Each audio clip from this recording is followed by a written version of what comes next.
What's up mga ka-magic? Gagawa na naman tayong panibagong magic tricks tutorial mga ka-magic. Vanishing coin using one hand mga ka-magic.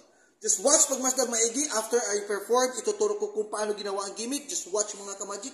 Ilalagay na natin itong isang coins sa ating kamay. Just watch in 1, 2, 3. Mawawala yan mga ka-magic. Just watch.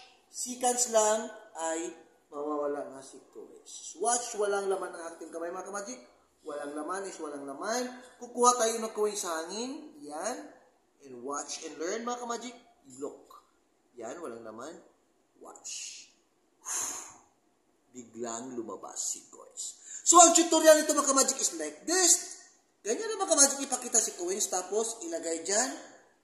Slide. Tapos, i-clip. Tumba. Pag natumba niya dyan mga ka-magic, i-push.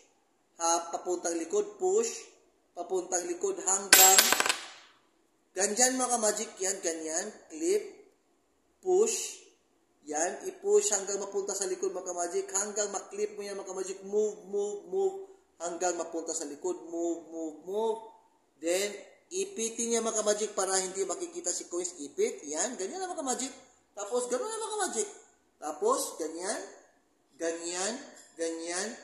close your hand and kuha ka ng coin sa hangin.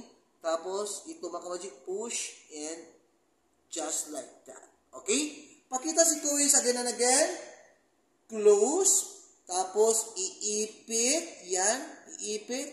Tapos, iipit na nitam. Pag naipit na nitam, unti-unti mo itong i-push papuntang likod hanggang aabot sa likod.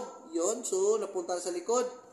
Pag open sa harap, yan. So, wala na yan mga ka-magic. Yan. Tapos, iganon mo mga ka-magic. Dapat mabilisan para hindi ito makikita sa likod mga ka-magic. Ganon, wala na. Ganon, wala na. Ganyan mga ka-magic. Then, coin sa hangin. Close. Push. And just like that. So, I hope na may natutunan na naman kayong bagong magic tricks coin. See you for the next episode. Magic Revealed and tutorial mga ka-magic. Vivat Jesus mga ka-magic. Please subscribe and like my YouTube channel mga ka-magic. Thanks for watching.